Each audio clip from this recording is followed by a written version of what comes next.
Pope Leo XIV is about to release his first encyclical, and the Vatican Synod office has new plans to implement the Synod on Synodality.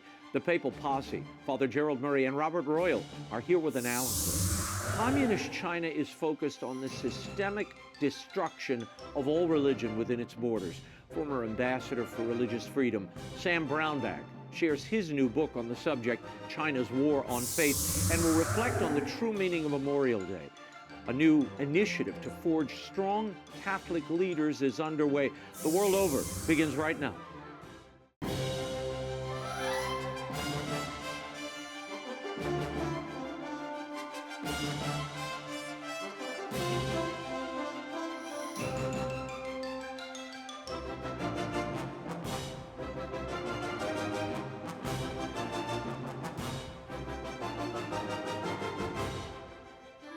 Now, Raymond Arroyo. A warm welcome to all of you joining us in the United States and the world over as we celebrate our 30th year. We have a great show for you tonight. If you'd like to comment, send me an X post. I'm at Raymond Arroyo or at Arroyo Grande Show on YouTube. Pope Leo releases his first encyclical next week. It will reportedly address the age of artificial intelligence as the Vatican establishes a brand new commission on AI. Meanwhile, the Synod machine keeps rolling on with a new implementation document. Here's the Papal Posse, editor-in-chief of the CatholicThing.org, Robert Royal, and canon lawyer and priest of the Archdiocese of New York, Father Gerald Murray. Thank you, gents, for being here. This week, the Synod office released a new document mapping out a path of implementation of the Synod on Synodality. This was the Pope Francis era model of democratizing and debating, discussing, dialoguing matters of faith. It lays out 4 stages: local, national, and continental bodies, each producing new reports in the build-up to the 2028 Vatican Synodal Assembly. Father, what comes to your mind when you hear of yet another stage or multiple stages of the Synod and the promise of new documents? Well, this is like a machine rolling down the railroad track that has no stop mechanism. It just keeps going and going and going, and it's not even a train. In other words, it's not serving a useful purpose. This is a bureaucratic maneuver on the part of the Synod office, which is to make itself the center of attention and focus of power in the Church. Synods in the past were meetings of bishops that discussed specific topics, made recommendation to the Pope, who then issued post-synodal apostolic exhortations. So we could go away from that with an instruction from the Pope himself. Now it becomes a bureaucratic means to produce document after document after document, all the while claiming that somehow this reflects the popular will in the Church because we went through consultations. But everybody knows meetings produce basically what the people who are invited to the meeting want to produce. And who does the inviting determines the guest list. So this is basically just another attempt to mask the revolution in the Church being carried out by the Synod office by claiming, well, we went back and got more opinions, so don't complain if you don't like it. Yeah, no, it's a remarkable thing. I mean, one would have imagined that, Bob, with Pope Francis's passing, the Synod would go the same way. This office doesn't seem to want to let it go. Cardinal Mario Grech, who is the Secretary General of the Synod, spoke recently at the German Catholic Congress. He declined to distance himself from this German synodal way. In fact, he suggested that it and the global synodal process are all guided by the Holy Spirit. And when he was pressed about the convergence of the German way and the Synod, he said, "We shall see." Bob, I mean, it sounds like Grech, who runs this International Synod office, is giving his blessing to this out-of-control German synodal way that is a threat to unity in the Church. Yeah, I mean, the first thing I think you would have to notice about this is that on the one hand, this Holy Spirit has suddenly become very bureaucratic. Yeah. You know, it's got this mechanism, this very same 4 stages of local, blah, blah, blah, all the way up to global. That was already tried in the previous run-ups to various synods.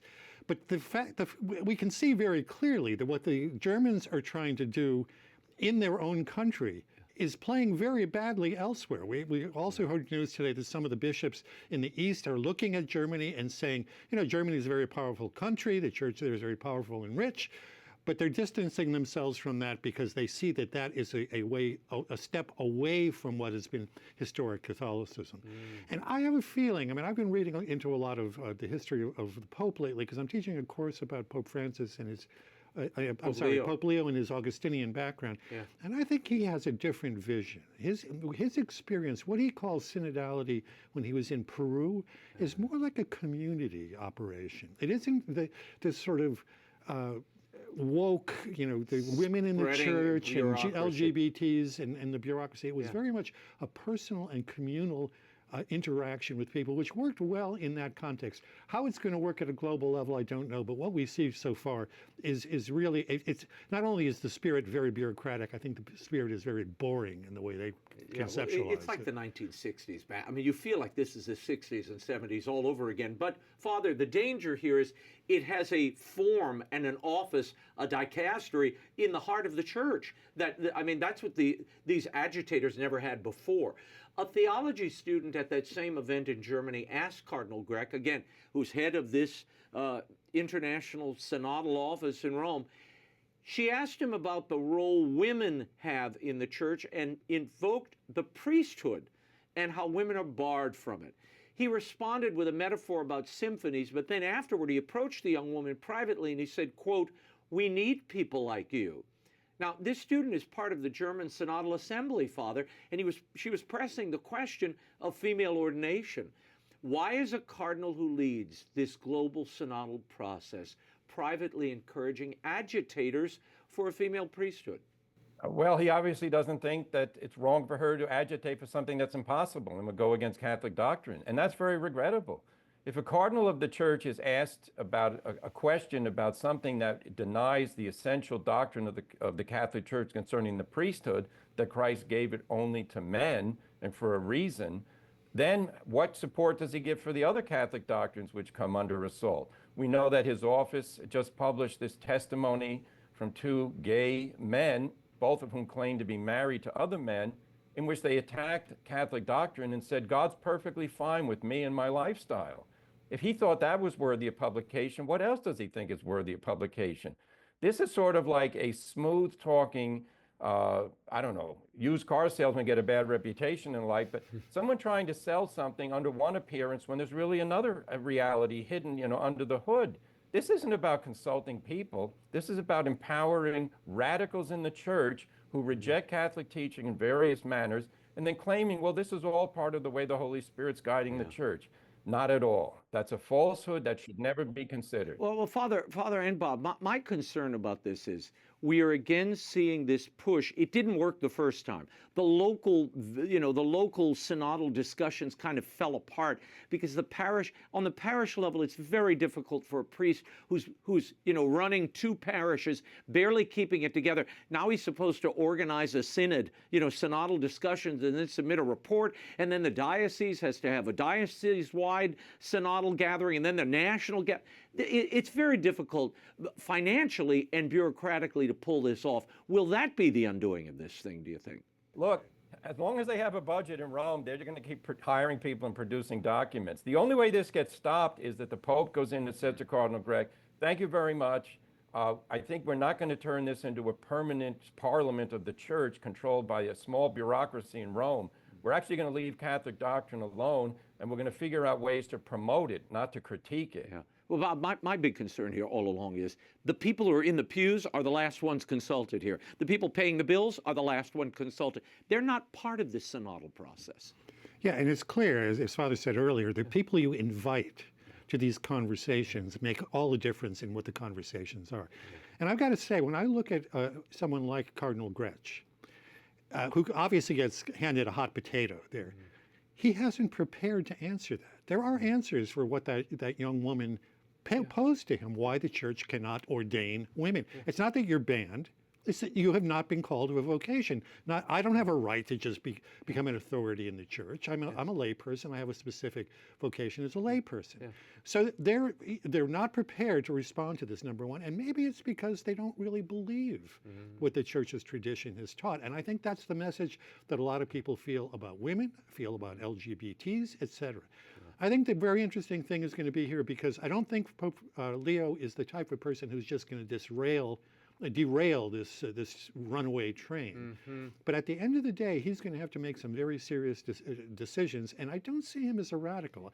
I think he's going to find himself in some conflict with this very dicastery that's trying to promote stuff that very clearly is not in our Catholic tradition. Well, at the same time, Cardinal Victor Manuel Fernandez, he's the prefect of the dicastery for the doctrine of faith, the doctrinal office in the Vatican. He's been sharing details of an upcoming document that his dicastery will be releasing called The Transmission of the Faith. Bob, given Fiducia Supplicans, which allowed the blessing of gay couples, given this study group 9 report from the Synod we heard, what should we be watching for in this document? Yeah, I mean, he talks about a lot of different possible approaches, and all of them are pretty, they're pretty good. How do you keep people who are young, in the church and that sort of thing? But to do that, as I was just saying, you have to convey a sense that you really believe what the church teaches, and you have to convey the sense to people that this is urgent for your ultimate salvation, that salvation is ultimately what we're all about. This world is passing. We're all going to die. What is your life all about? I don't see that sense of urgency in these documents. A lot of what the church has been pushing in recent years, as we know, has been more horizontal than it is vertical. And I think that the overemphasis on that horizontal takes away from a sense of an urgency that we are beings that have been created to be eternal. And that is an element that has not been emphasized in the church. Sure, you can look for social justice questions. We try to help people as much as we can. But ultimately, even the justice that we establish insofar as we can here on this earth is not totally satisfying, and it's not what the church is all about. We'll put a pin in that. We're going to come back to that later. Pope Leo himself lamented the state of catechesis this week after he mentioned that after receiving confirmation, many young people, Father, simply disappear from the parish. I mean, that's a pretty blunt acknowledgement from the Pope, but should he be surprised given the mixed messaging these young people have been getting over many years, particularly under the reign of Pope Francis and continuing in some parlance? Well, what Pope Leo identified as a problem, I've had my entire priesthood seeing that, and I've been involved with catechesis in my different parishes. And it's so disappointing if you spend time with, 7th or 8th graders and, teaching the importance of religion, and then as soon as they get confirmed, they don't come back to church. Now, a large part has to do with the families, because we do have people who send their children to religious education in Catholic schools, and they themselves don't go to Sunday Mass. It's hard to believe that in a certain sense, because if you think religion is so important, you want your children to learn it, you really should practice it. But that's just the way things are. But yeah, there's a whole aura which makes religion into a sociological experience, not into a question of salvation. So, we have to get back to what Bob just said earlier, focus on, the eternal soul that we have and prepare it well to die in God's grace and then to go to heaven. But on the level of public seriousness, we really should say to the parents of children, if you want to come to communion and confirmation programs, also come to Sunday Mass and pray at home with your kids and go on pilgrimage and do things, because, it's just not there. There's so many people who are basically treating religion as just a checkoff item on their list. Yeah. I want to get back to something Bob mentioned a moment ago, that Synod 9 study group. Some church leaders are calling this an emergency for the church. In that study group document, it appended testimonies from 2 openly gay men in same-sex unions. One of them, a theologian, appears to be a man photographed with his husband being blessed by Father James Martin the day after Fiducia Supplicans was published. He writes, "My sexuality isn't a perversion, disorder, or cross. It's a gift from God." Cardinal Grech called this the synodal method applied to the most demanding situations. Bob, Cardinals Mueller, Schneider have both decried this report in the strongest terms. What precisely is the aim of this document and those behind it? Well, look, as we know, first of all, the committee was asked to talk about controversial issues. So, yeah, that's right. And they backed away from that, and now they're emerging issues.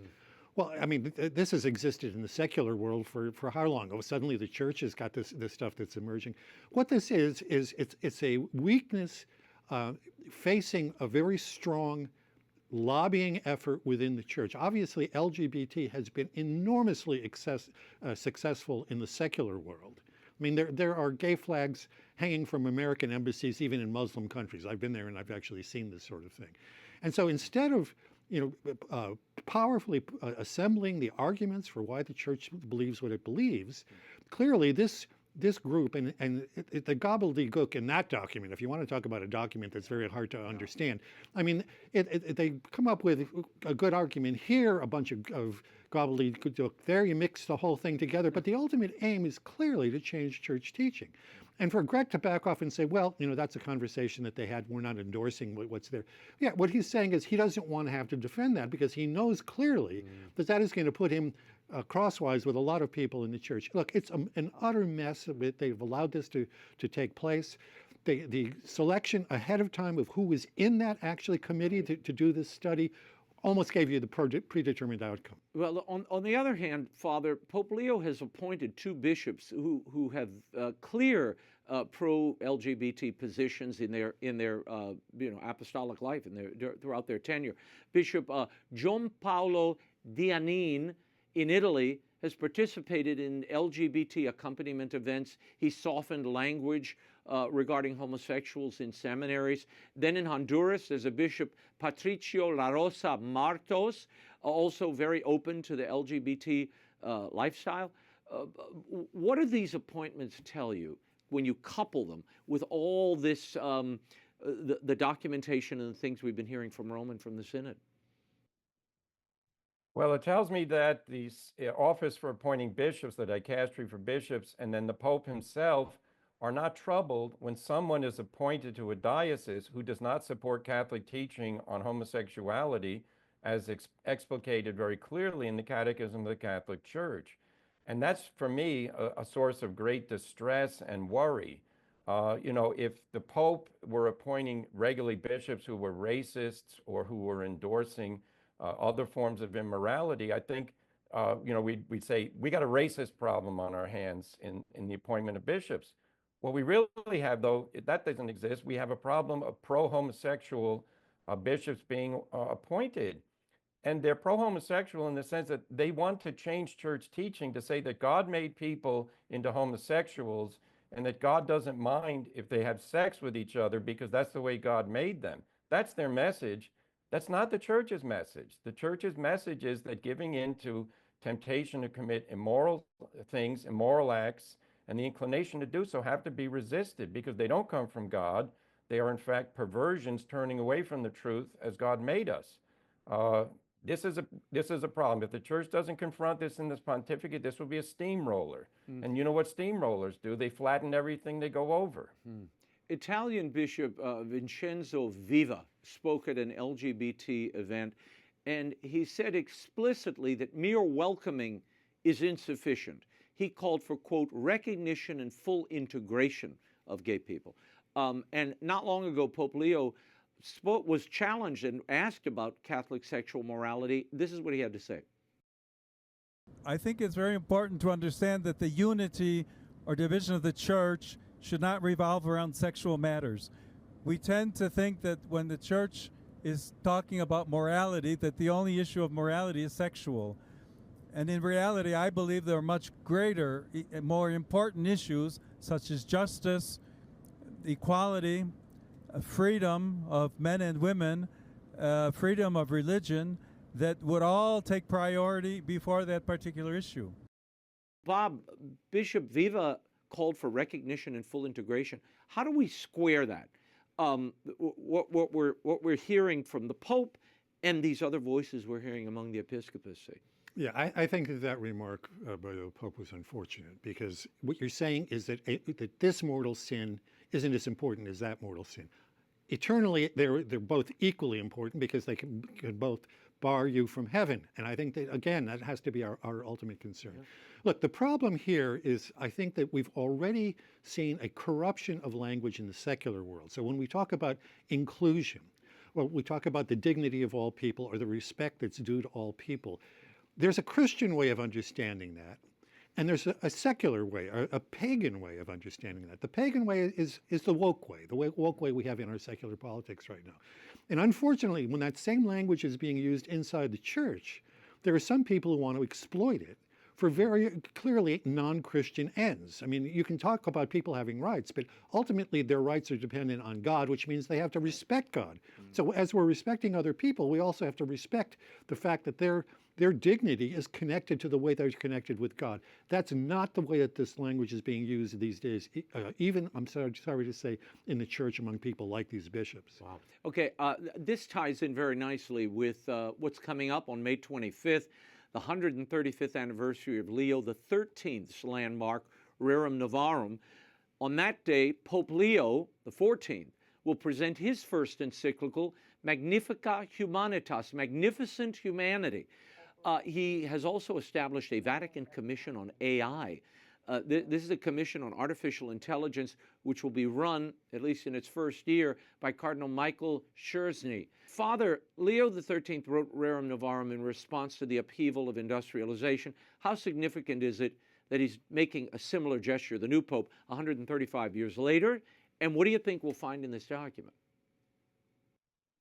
Well, I think it's significant because, people in the secular world are talking about like a new industrial age of AI. In other words, going to replace modernity with something new that is even beyond what we've experienced in all these technological revolutions in human history.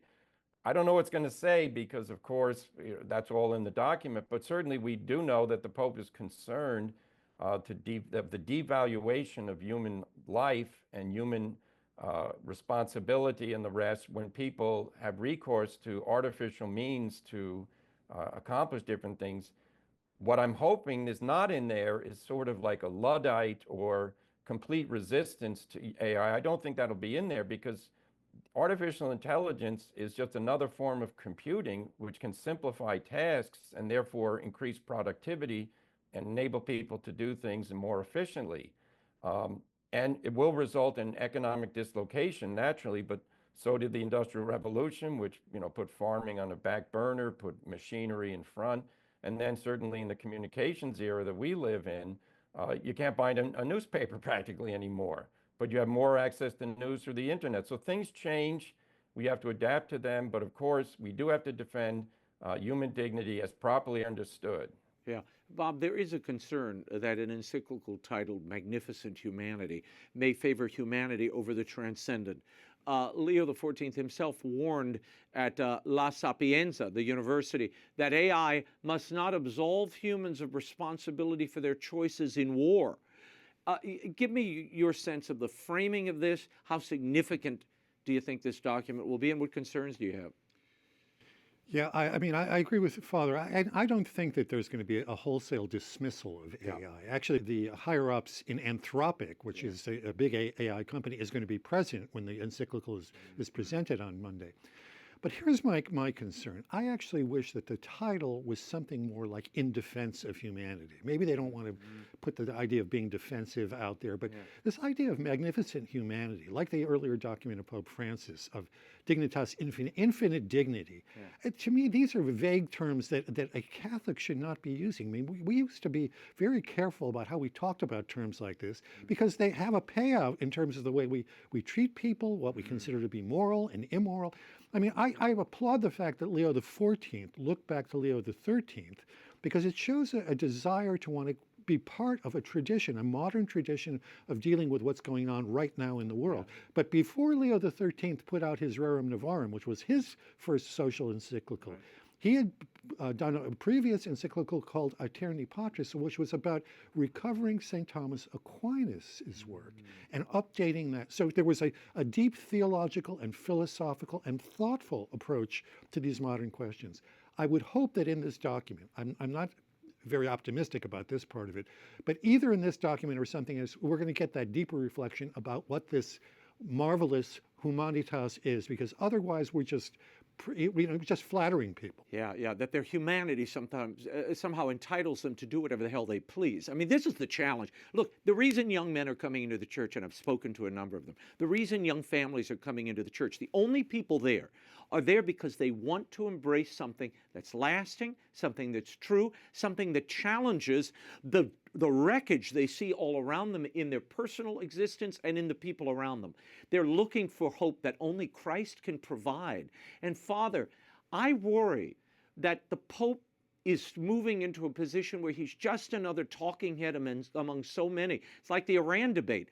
Well, the Pope isn't there to comment on political policy or computing innovations, frankly.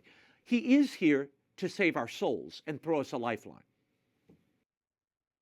Well, yes, he is. But there is an aspect to all economic activity which impinges, as you know, we would all agree, on human behavior, and therefore whether it's good or bad. But there is a valid point to be made that the Holy See and the Holy Father have to guard against the tendency that we all have is to, I want to be in on the conversation. I want my voice to be heard. Well, don't let the economic changes, compel you to say, well, this, that, and the other thing. Make sure that there's a real doctrinal and spiritual motive behind it. And that's what I really want to see, because I'm a little suspicious also when you have Magnificent Humanity as the title of a document, because humanity is fallen and we have a vocation to serve God, which is, he is the magnificent one, the great savior of all mankind. But humanity doesn't need to be told, you guys are okay. We need to be told, you guys can be okay if you change a few things. Well, and again, we talked about this a moment ago. It seems the challenge of the age are these ancient moral teachings, the commandments that are still under attack. That's what is most urgent, I think. I mean, you have a labor secretary. I was just reading about this, a labor leader in the UK who says he left the church or abandoned practicing it because of what he calls the Ratzingerian obsession with sexual morality. Well, no, he needs to be, that's someone we need to go out to and say, wait a minute, this is a better way of living and here's why. And I mean, we talked about that a moment ago. That's what I think there's an urgency you see, and it's like the church doesn't care about any of that. They just want to kind of cave into the culture on the whole issue of how we live, sexual morality, but then we want to talk about AI. Well, you're not scientists, and you don't work at Anthropic, though it looks like they may be trying to here, bringing the guy. Anthropic, by the way, is the maker of Claude. I know they sell themselves as a AI safety company. That's a crock. They're developing Claude AI, which is going to demolish multiple industries. Go ahead. I mean, look, I'm very worried about AI because it's somewhat like the Terminator, because there could be Skynet up there, and maybe it gets out of control and it starts deciding we're kind of messy. These carbon-based lives are kind of messy, and so that's why I say in defense of humanity would be a better approach. But look, some of these bishops have actually been talking to women and saying, look, you want to have the right to choose, and you ought to have that. This is the kind of thing that Nancy Pelosi used to say all the time, our great political leader here in the United States, who says she learned in college that women have dignity and that they have a right to choose. Well, you do have a right to choose. You have a right to choose good and evil, and guess what? Some of the choices that you're making are evil, like abortion. Like the indulgence of some of the evils that are in our society. Look, this is a hard thing to do because democracy is spread all over the world. Unfortunately, the form of democracy we have right now is not the democracy that our founding fathers, I mean, we're celebrating the 250th anniversary of the United States this year. The founding fathers talked about virtue all the time. Right. That famous phrase from John Adams that our Constitution was made for a moral and religious people. It's wholly inadequate to the government of any other. So, look, if we don't have a people that believes that we can't just do whatever we want, then liberty, the liberty that we're talking about in public, and unfortunately it's starting to seep into the church, is not the liberty that's understood by Christianity and our whole biblical tradition. Yeah. I need to get to something else. There are a couple of videos I came across this week that I think speaks to a lot of what we talk about week in and week out. This is a priest in full vestiture, and during Mass, he's dancing at the altar. Father, I mean, aside from looking ridiculous, what do displays like this convey? I mean, obviously he's trying to attempt, I get it, to to be cute and mix and mingle with the people and be seen as a nice guy. But when you're in full vestment at the altar, what message does that send? Well, the message given is, I'm the entertainer, you're the entertained, and I've decided to do this today. And it's not the message of, I'm the servant of Christ who is here to offer the sacrifice of the Mass as regulated by the Church. This is an absolutely horrendous display, and I know it's one of many that go on in the Church, because it's basically conveying to people the message that religion is an ultimate form of getting out of boredom, and I have better ways to do it than the ones the Church has given us. This priest needs to make a serious examination of conscience. His bishop should make him do that, because this is not worship. This is, unfortunately, like most entertainment, it's just a form of diversion. It's not focusing on precisely what we need to do, worshiping God. Yeah, there's lots of times for entertainment you can do off the altar. A second clip, I want to show this to you, Bob, from Germany. A woman can be seen on the altar here holding the chalice and reciting the words of consecration while the priest stands behind her. Bob, what is happening in Germany? I mean, when I watch this, I think of Mother Angelica, who would be incensed when she saw stunts like this, because she said, I'll quote her, they are trying to convey a message here. Teaspoon destruction of Catholicism, she said, by images and by words. Your thoughts on this? Yeah, I mean, I think our resident canon lawyer ought to comment on Yeah. this, because I have a feeling that there are probably dozens of canons that were violated in that one clip. But yeah, but you're exactly right. I mean, we saw about that woman who was a theology student saying, "I'm barred from doing this," and say if you take the kind of woke approach that everybody ought to have access to everything, which is not our view in the Church. Women clearly participate in the Church. We've had all kinds of women saints that are quite important, including, I mean, I think Mother Angelica ought to be Saint Mother Angelica, but maybe someday that'll happen. They have had legitimate input into all sorts of different things, but to put her there, I have to say, at this point, I'm rarely shocked about some of the things that I see coming out of Germany, but that shocked me. Yeah, Father, what do you make of that stunt? I mean, this is it's like sanctioned fantasias that we're seeing. It's official fantasias in the Church where people can just dress up and play and do what they want, and then we pretend like it never happened. No, this is a disgraceful, heretical act. That woman should be given a canonical penalty, which is provided for in canon law for simulating a sacrament. The priest likewise should be suspended for allowing it to happen. If the bishop doesn't discipline these two people and anyone else who cooperate in it, then the Holy See should discipline them directly and also instruct that bishop that he has failed gravely rather, in his duty to uphold the doctrine of the faith. This, I talked about it, religion is entertainment. So now the people are saying, well, not only are we going to do what we want, we're going to do exactly opposite of what the Church tells us to do. So it's horrific. This is a public act of a heretical nature, and it is destructive of Catholic doctrine and unity. It's sad. Yeah, it should never happen. I hope discipline is applied. Yeah, I hope so too. And in more news of the weird, the Archdiocese of Milan has unveiled what it's calling futuristic interreligious monasteries. And this one is designed to feel less recognizably Catholic, Bob. I mean, the Church has a long tradition of sacred architecture that draws the soul upward. This one has a common interreligious space, and the vision is you'd have Muslims and evangelicals and Catholics sharing this. How does this comport with the Catholic monastic tradition? I'm not exactly clear whether it's the Archdiocese of Milan that's sponsoring this. There have been different stories about whether that's true. But if it is true, and even if it's partly true, I don't think this is a good look for the Church. Again, this reminds me of what we talked about in terms of Cardinal Grech, that maybe we don't really believe that Jesus said, I am the way, the truth, and the light. No man comes to the Father but through me. So if we don't really believe that, well, of course, we just all want to just get along. So we'll put in something from a mosque, we'll put in something from a synagogue in there. But to me, this is the very universalism and the indifferentism that the the fathers at Vatican II were worried about when they talked about religious liberty. Sure, we want religious liberty because the communists were repressing believers at the time, but it has to be crafted in the way that we don't just say, well, therefore all religions are equal. Yeah. And even the Catholic Church is going to say that other religions are equal. We know that fiasco in the Abu Dhabi document when Pope Francis signed that God wills a plurality of religions. Well, really, I mean, it's beyond belief that any serious Catholic who's been trained would even entertain saying such a thing. Yeah. Well, and I mean, Father, again, I always look at not what's said, but what's done, because that will tell you a lot more. And that's what the common man picks up in the Catholic in the pew sees. The Pope is about to go to Spain, and there was this story that broke this week. They're going to have these little boxes set up along the path and around the papal events, but they're listening boxes, just listening sessions, Father, not confessions. Your thoughts?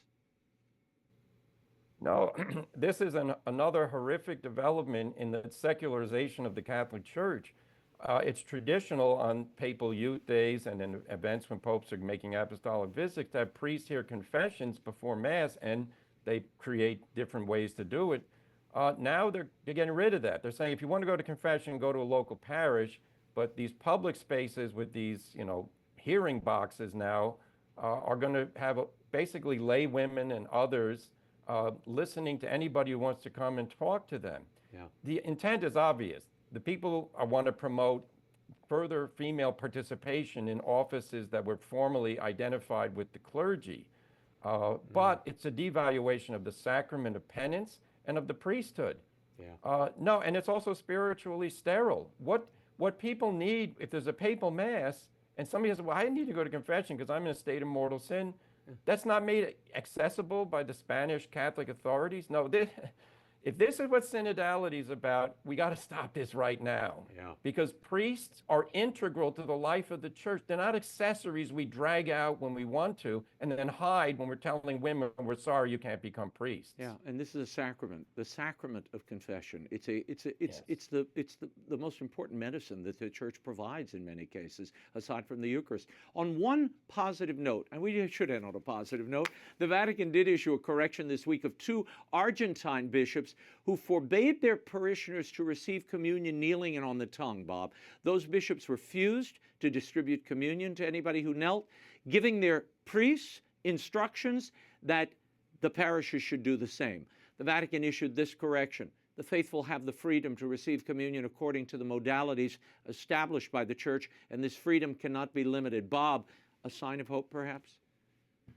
Yes, but sad that it even had to be said, frankly, because there seems to be this micromanaging of a progressive kind, but we're not dealing with the major questions that have to be dealt with in the church. And let's hope that this correction gets heard in North Carolina. Yeah, exactly. And Father, I mean, even the correction is grudging. It's so well. These are you can receive communion in the modalities the church has established. Well, tell us what the modalities are, would you? Can you lay them out? You lay out just more theory again and again. Tell us what the modalities are, so the man in the pew understands and the bishops get the message. I'll give you the last word. Yes, and how about praising the fact that the church has modalities, meaning kneeling and on the tongue, as signs of reverence, and is instructing people on the grandeur of the most holy Eucharist. This unfortunately, and this should not be just applied to 2 Argentine bishops. This should be sent to all the bishops of the world with clear instructions. You cannot obstruct people from receiving communion kneeling or on the tongue. In fact, you should facilitate it. That's what we need from the Holy See. I hope that this indicates that bishops will get the message. Yeah, I hope so too. And maybe they should do a synod on that topic. That's one I would support. Gents, we'll leave it there. Have a blessed Memorial Day. Be sure to check out this week's Prayerful Posse episode on Arroyo Grande. We get into a lot of other issues that we didn't have time for tonight. Robert Royal, Father Gerald Murray, thank you for being here. Xi Jinping is once again center stage after hosting Trump and now Putin in separate state visits. But behind the waving flags and garden tours is a regime destroying its own people and their faith. Joining me is the former U.S. Ambassador for International Religious Freedom and the author of a brand new book, China's War on Faith, Please welcome back to the program Sam Brownback. Ambassador, thank you for being here. Now, you are now banned, Sam, from by the CCP from entering China because of the years you spent calling out the Chinese for religious and human rights abuses. You write that this war has been waged in one form or another against faith since 1949. What is it about this moment under Xi Jinping that convinced you it was time to write this book? He's a reincarnation of Mao. Under Mao, they really went at people of faith. They shut virtually every church down. They went after the Buddhists and just hammer and tong. They really were doing everything they could to just eliminate China of any faith of any type anywhere. But then under Deng Xiaoping, it loosened up, things opened up. They were having people of faith come forward. And then Xi comes in, hammers it back down, and it becomes a central issue on their control of China. So I'm looking at this as saying, we need to stand up for people of faith, A. B, it's really a strategic asset for us to push religious freedom in our confrontation with the CCP.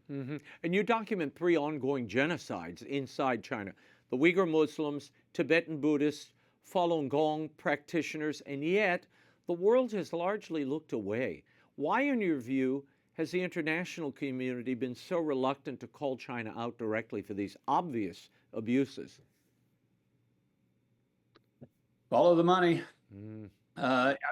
China is so integrated into the Western world's economy, so integrated into our economy. Then people have made money off of it. We like the cheap, high quality goods coming out of China. You just kind of, well, maybe that went on in the past, but we don't think it's quite so bad now.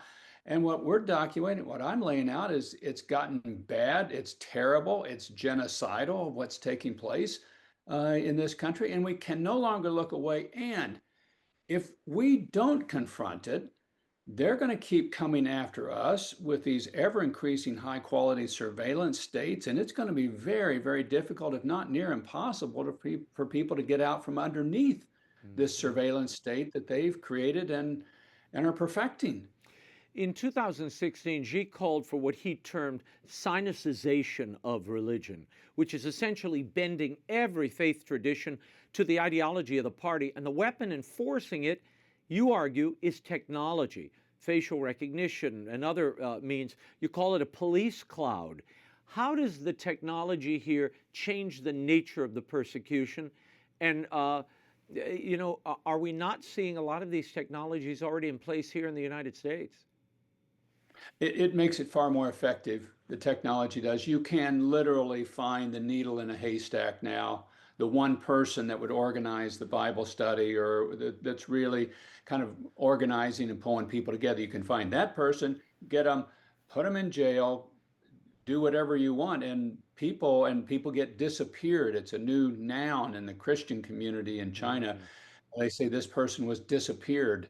You're just seeing that taking place. And yes, some of these technologies are arriving in the West. We're seeing those, and these are things I think we ought to be pushing back on as well ourselves, not to see them used for the surveillance, the control. And the big one I'm really concerned about them getting their hands on is digitizing the currency.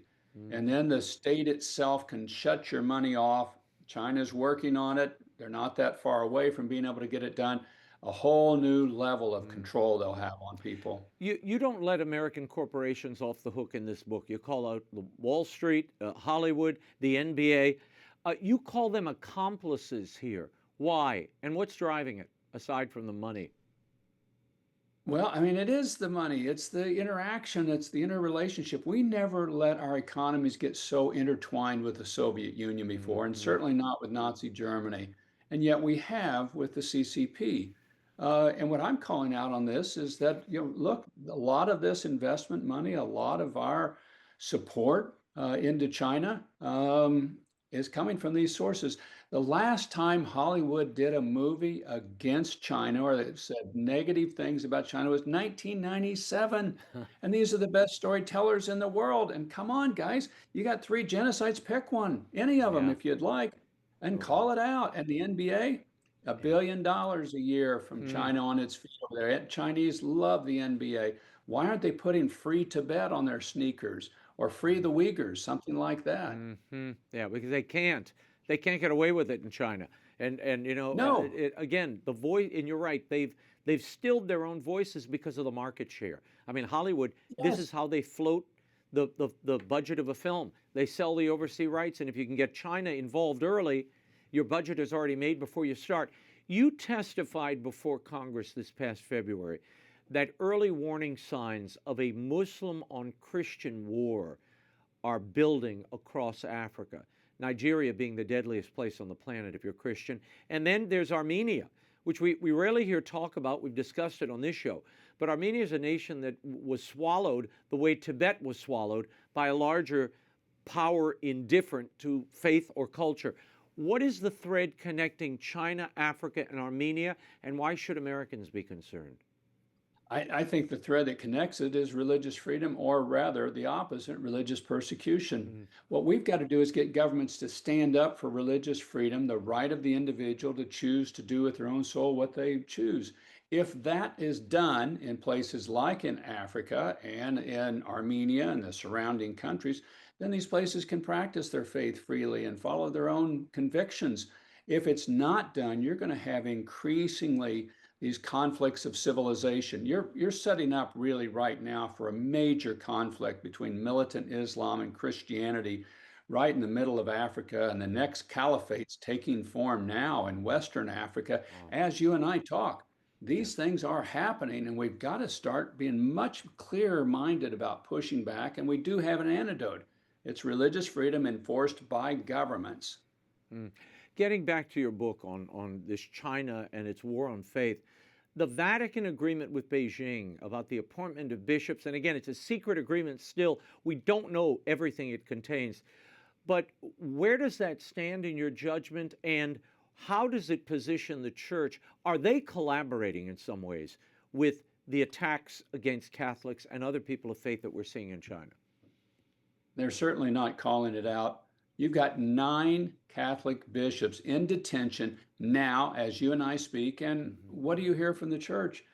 And they kind of okay, we've got quiet diplomacy going on. I said, all right, but it's not working. And my hope is that the papacy now under Pope Leo will actually start to speak out and to confront this. I believe it was a factor in his selection and not Cardinal Parolin as the Pope. They need to speak out. And if they don't want to speak out for the Catholic Church, then at least speak out for the Tibetan Buddhists or the Muslim Uyghurs or the Falun Gong or the Protestant Christians like Pastor Ezra Jin. At least speak out for those cases as the moral authority that the papacy is and the Pope is in the world. The voice is needed, and it's not being heard. Yeah. Finally, we know President Trump raised Jimmy Lai's case directly to Xi while he was there during his state visit. The president is not optimistic about Jimmy Lai's release.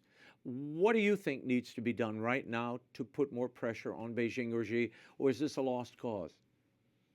I don't think it's a lost cause, and I think the White House ought to be meeting with a number of the family members. And they've done some meetings like this with family members. Pastor Ezra Jin's daughter, she's in Washington, with family members or people that know Jimmy Lai closely. I think we need to give names to these 9 Catholic bishops that are incarcerated or have been disappeared. We really don't know. These are the sort of things that can put pressure, like we did during the Jewish refused NICS time period in the Soviet era, where people knew the name of Natan Sharansky and some others of those.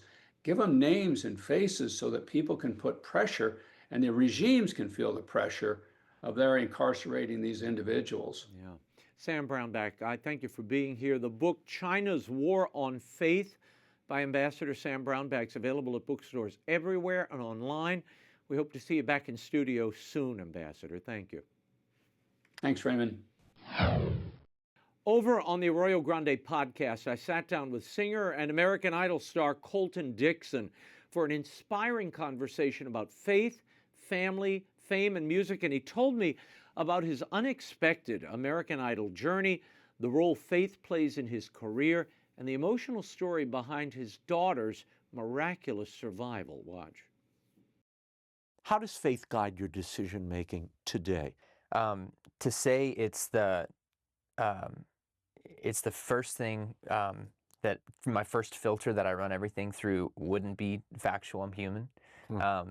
I give into fear sometimes, and I choose the wrong thing sometimes. But faith and God is something that has never, ever come back to bite me. It becomes easier and easier to trust that God knows what he's doing, and that he does have a plan for my life and for my family.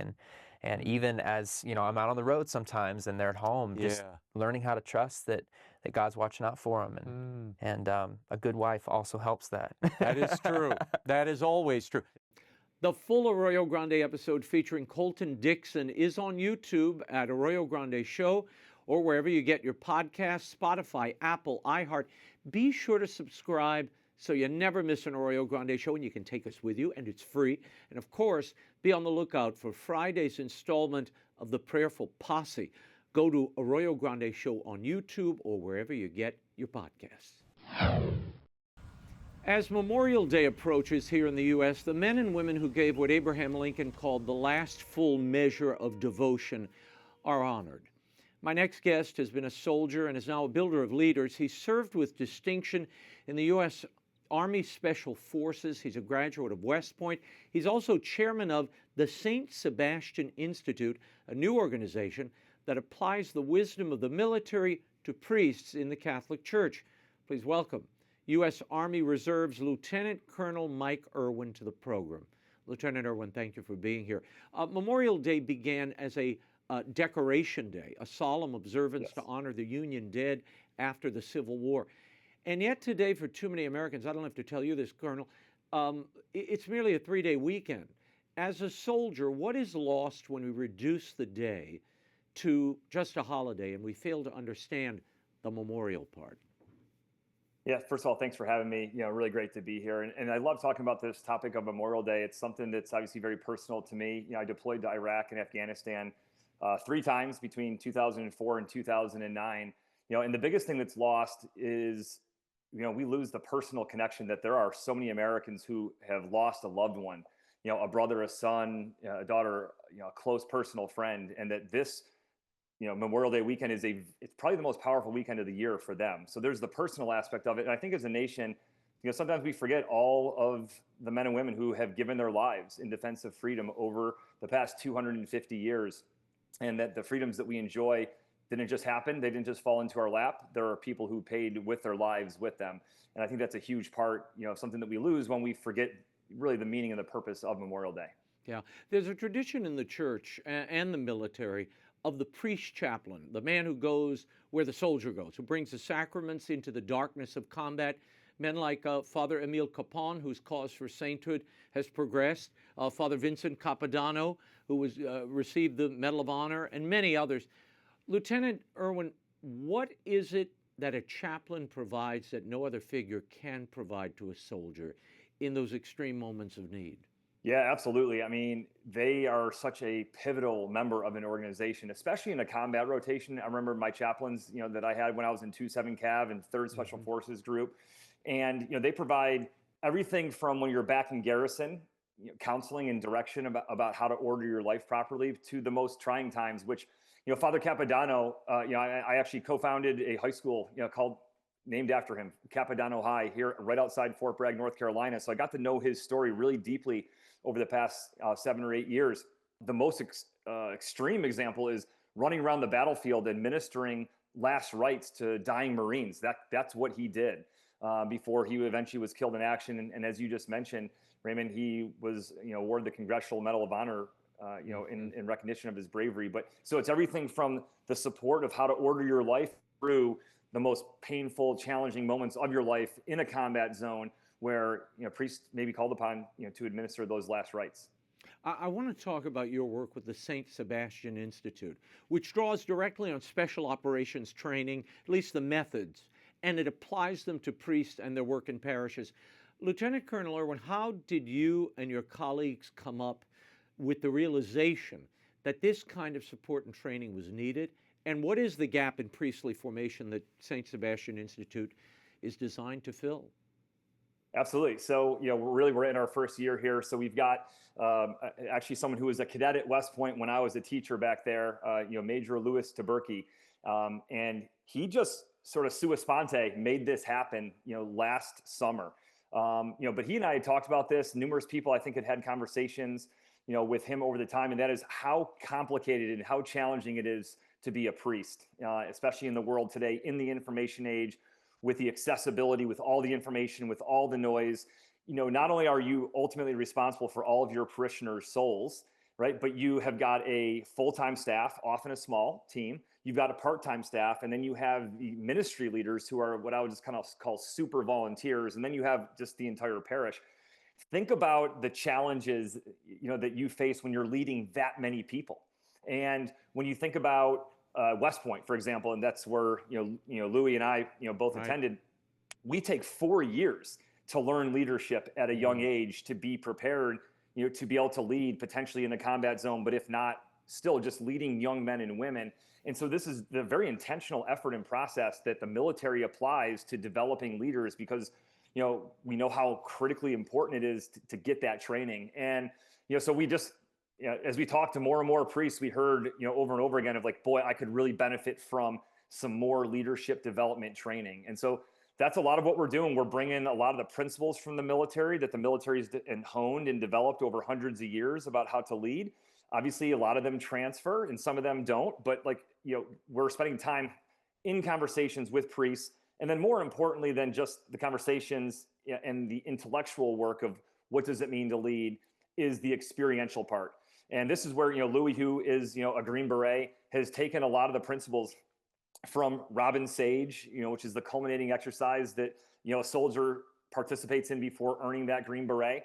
And we have the pastor stress test. We have different things where they are practicing leadership in real time to really supplement the intellectual leadership development that they get from the classroom setting with us, where we're engaging with them on how to lead themselves first, how to lead other people, how to lead teams, starting with an understanding of why is leadership so complicated in the world today? I always say, Lieutenant Colonel, and I've said this for years, probably decades now, every young man in seminary should have to be a chaplain for a limited amount of time, because I think it teaches you, just hanging out with groups of Marines or firemen, there's a fraternity and a brotherhood that really is only taught in that surrounding that I don't think they get in seminary. Tell me how the St. Sebastien Institute reaches out to priests to perhaps inspire them to become chaplains and maybe to fulfill this long-held wish that I've personally had for our priests. Yeah, I think you're spot on. The idea of taking a young man, who's been formed and developed, and obviously the church does such a great job, in the seminaries with the formation and understanding salvation history and the history of the Catholic Church and all that, which is so important. But there's also this idea of the fraternity and the relating to people. They're going to have to do in their parishes. And look, some people are natural at that. They have a gift. God has blessed them with the ability to do that naturally. But the reality is, for a lot of people, to include a lot of us who go to West Point, this has to be learned. It's a skill set that needs to be learned and practiced and honed before you get into a combat zone or before you get handed the keys to a parish. And so I absolutely agree, with what you said. A big part of what we do, because Archbishop Broglio has really blessed our efforts, and is a big believer in what we're doing. We know that there are a lot of priests, a lot of young men who actually would make great chaplains. Yep. And they would make people who would serve, great in the military. It doesn't mean that you need to do it for a full career, but part of this is to expose more young men and more priests to what the military is, and if it might be something that they might want to do with at least again, a part of their priesthood. It doesn't mean that you need to do it for your full life. I have seen it. I'm sure you have too. I've seen it in action. I mean, former chaplains. I mean, Father Gerald Murray, who's often on this show, was just on earlier. Father Jerry was a Navy chaplain. A dear friend of mine, Father Jim Gould in Virginia, another amazing priest, one of the best recruitment leaders in the Arlington Diocese when they were ordaining 19 and 20 guys a year. Father Jim Gould, also a chaplain. There is something taught in the fraternity of men, and that warrior spirit, doesn't mean killer, but it's a warrior Right. spirit of defending what's right that carries and bleeds over into their priesthood, which benefits everybody. So, Lieutenant Colonel Mike Erwin, I thank you for what you're doing. We will leave it there. Thank you for your service. And for more information on the work of St. Sebastien Institute and how you can help, visit stsebastianinstitute.org. Thank you so much, Raymond. I really appreciate it. Thank you. My pleasure. And a blessed Memorial Day to all of you watching, especially those of you who've lost loved ones, who've given up, really, the ultimate sacrifice for all of us. That is all the time we have for now. Be sure to catch us next week. Until then, we'll be scouting the world over for all that is seen and unseen. On behalf of the staff and crew of EWTN News, thanks for watching. See you next time. Bye now.